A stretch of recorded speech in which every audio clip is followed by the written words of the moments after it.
Assalamualaikum. Waalaikumsalam warahmatullahi wabarakatuh.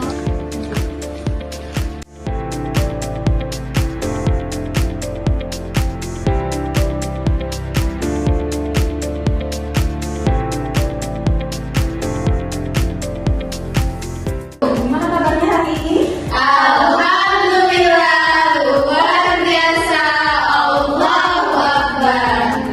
Hari ini masuk semua? Masuk semua, Bu. Alhamdulillah masuk semua ya. Hari ini berarti kita lengkap ya. Karena hari ini kita akan mempelajari materi tentang fungsi trigonometri.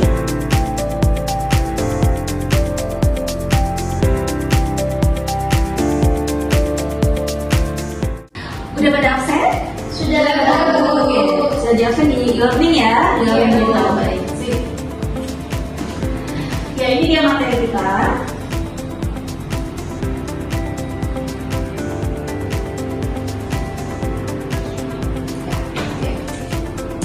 Ini materi tentang nilai fungsi trigonometri sudut istimewa. Jadi hari ini topiknya adalah tentang fungsi trigonometri ya. Untuk adik-adik tahu dengan fungsi trigonometri? Fungsi trigonometri. Ya. Apa itu fungsi trigonometri? Siapa yang bisa? Saya, Bu. Baik, silakan Cinta.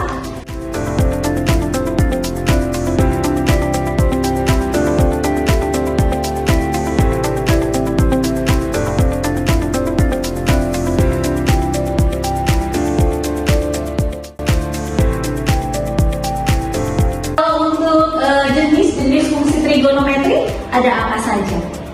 Siapa yang bisa? Oh iya, silakan.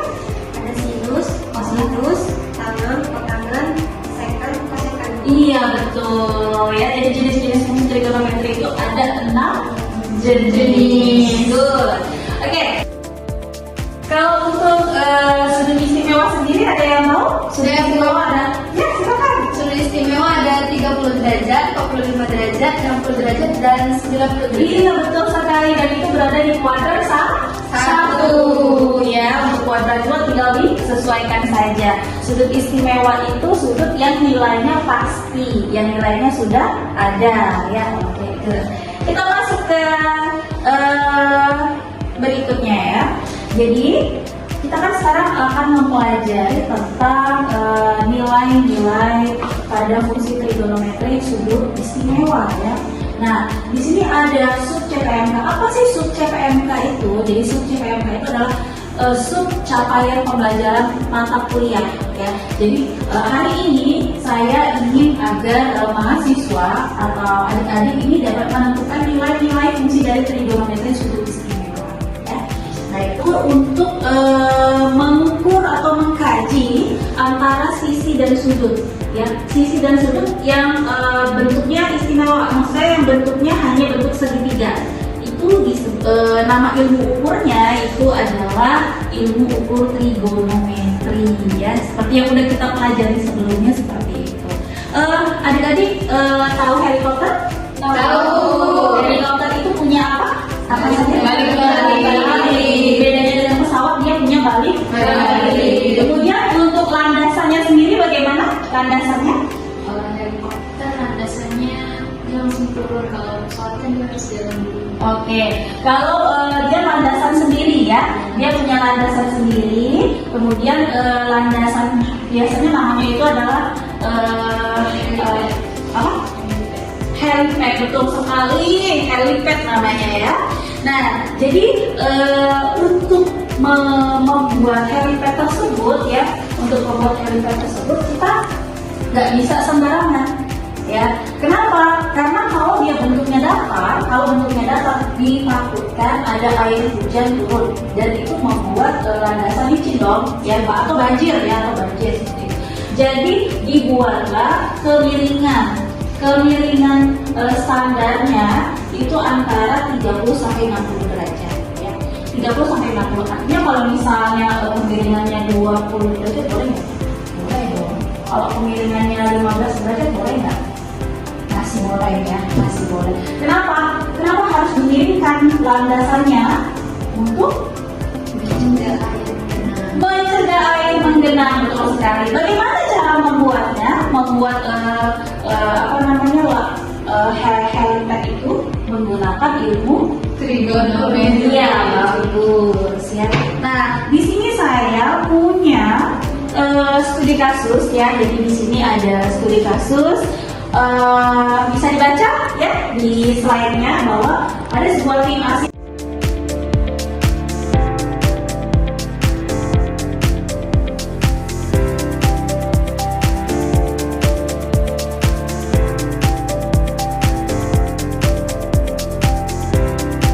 Pertanyaannya, saya minta tolong kita diskusi ya, karena diskusikan bersama dengan kelompok yang sudah disiapkan pada pertemuan sebelumnya ya. Pada pertemuan pertama kemarin kita sudah membentuk kelompok ya.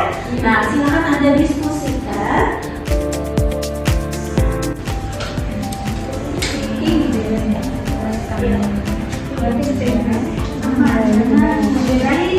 Itu akan membangun sampai 12%. Kalau dikalikan ya hasilnya 45 derajat.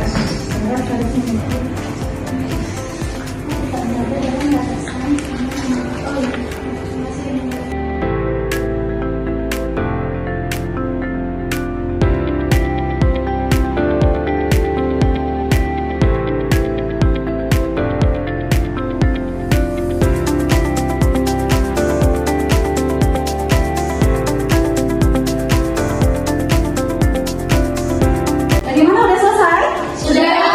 Oke, kalau sudah selesai, siapa yang mau menjawab soal nomor 1? Saya Bu. Oh ya, silakan kelompok 2 ya. Iya, Bu. Baik, silakan kelompok 2. Untuk yang pertama itu apakah sudut miring 15 derajat itu aman? Jawab.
Sudah paham tentang penggunaan fungsi trigonometri? Sudah. Ya, jadi nilai fungsi trigonometri itu bisa kita gunakan, kita aplikasikan ke bentuk apa namanya?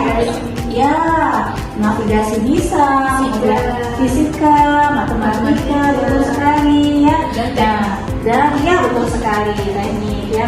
Oke, baik. Kalau tidak ada yang ingin ditanyakan, mungkin ada yang bisa membantu kesimpulan apa yang kita dapatkan pelajaran kita hari ini. Baik, silakan. Siapa? Ya. Oke, baik. Silakan. Saya Bu. Ya. Baik Bu, untuk kesimpulan pembelajaran kita hari ini,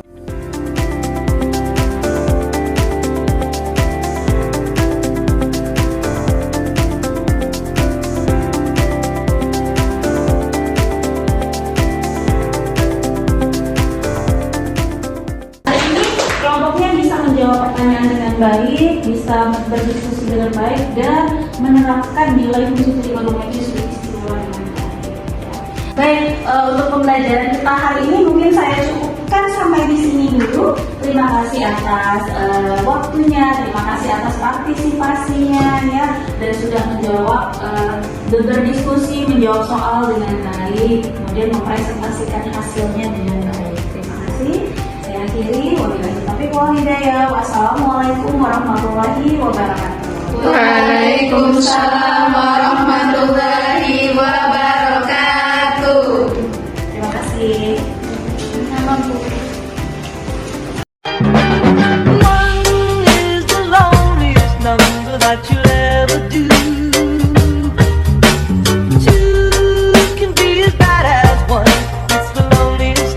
yourself and